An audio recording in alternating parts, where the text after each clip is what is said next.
I think what Cassava Republic has done is to provide a different way of thinking about African literature by not making African literature exceptional, by not seeing African literature as different from any other kind of literature.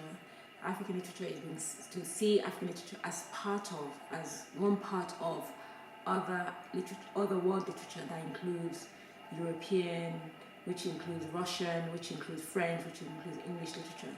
And so what Cassava Republic has done is to, first and foremost, is to provide African writers with a home that they can feel able to write whatever they like without having to conform to any particular notion of what an African writer should be writing about, first and foremost. Number two, what Cassava Republic has done and is doing is to just simply invite writers to tell African stories from their own particular experience and location.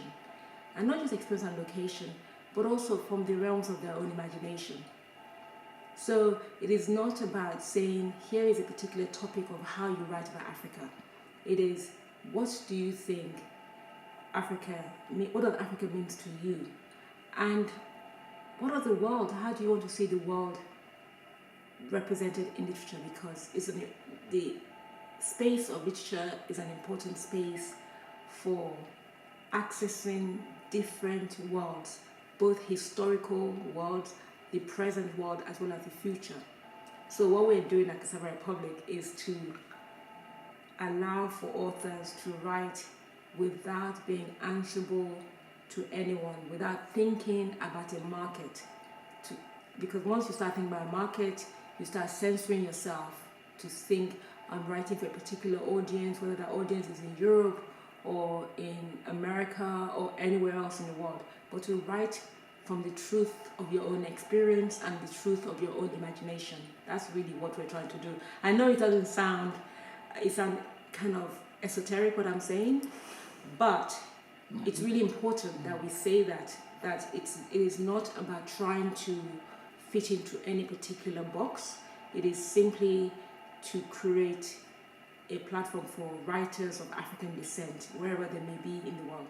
So one of the things we did when we started Cassava Republic in Nigeria 14 years ago, and when we started, most of the books available in Nigeria were either motivational books, religious books, or when you do get African writers, they are usually the older generation like Achebe, Soyinka, Ngugi, and writers of the African classics.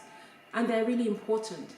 But at the same time, we wanted to make sure that writers who are writing the contemporary moment or writers who are looking back to the past have a home. So what we've done is to open up that space for new writers. And when you open a space for new writers, you also open up a space for new readers.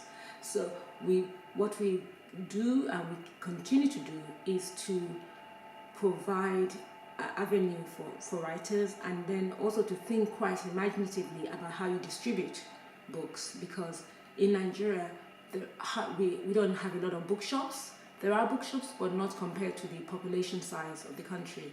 So it's thinking very creatively, where do you sell books outside of the bookshops, given that they're minuscule compared to the size of the population.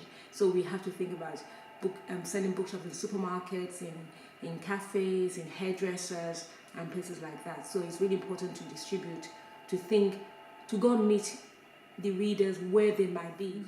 One of our remit is for Africans to read each other. So trying to read each other across our differences, because as much as we have commonalities, there's also points of divergence, and it's important that we get to know that we see each other in our totality and in our complexities and in our craziness and our madness. And so for Nigerians to read what's going on in Uganda, so for example, publishing a book like Tropical Fish by Doreen Bangana from Uganda, it gives access for Nigerians to see the Uganda of Doreen's imagination. Vice versa, to get Kenyans, for example, to be reading Nathan John Born on a Tuesday, or Sarah Ladipo Manika's Like a Mule Bringing Ice Cream to the Sun. So it's really about getting Nigerian, African writers to read each other and connecting each other. And then more broadly, to take that to the rest of the world. So we've got an office in London, and that allows us to reach other destinations, and more importantly, to have African writers not necessarily being mediated by the West, especially from an editorial perspective, where people can just write the way they want to write.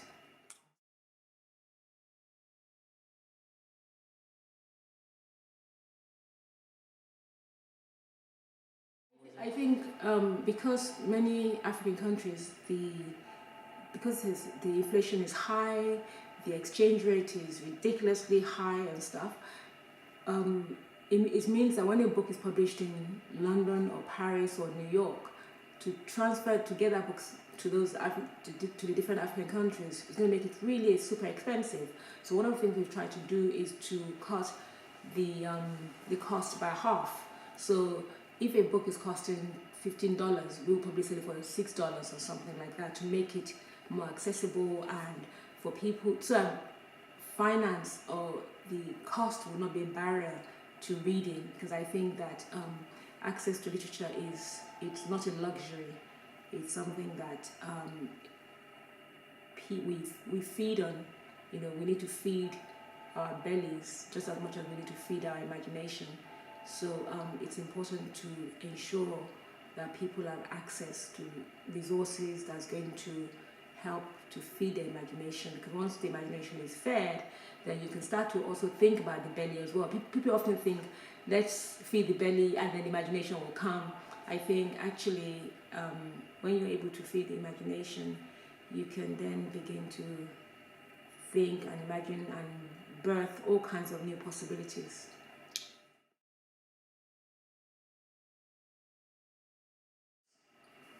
I think literature can both contribute in the transformation of gender norms and certain societal ideals and ideas that we have.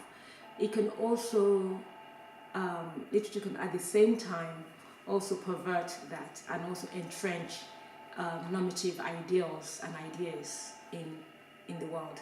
So what's important is that to think of as publishers, how do we begin to take our roles quite seriously and to see it as ourselves as civilization builders, and if we're building civilizations, what kind of civilizations, in the plural, are we trying to create? And that means that if we think we're trying to build something, then we have to think, okay, what is going to be the impact of that? And I do think good literature, when it's well done, can help us to, if not transform gender roles, it can help us to pause and look again at the norms by which we live by, so that once we pause, then the journey for transformation can begin, even if the author has not intended for transformation to take place. Because sometimes a book can have quite reactionary notions of gender differences and sexual differences and all kinds of differences, but it's the ways in which the writer execute that means that you, the reader, you're forced to pause, and when you pause in anything you do, it means that you're invited to look again. So I do think whether for positive or negative, I think literature can provide an opportunity to look again. And any good literature, if it doesn't allow you to look again, then I don't think we should be wasting trees for something that is merely going to reinforce what we know already. Even what we know already, we need to be able to see it anew and be surprised. And I think that's what a good literature should do, is to surprise us in thinking about the mundane things that we already know about, the take it for granted, is to step back from it, pull back and look again and see how we can then think about ourselves anew and the society we live in afresh.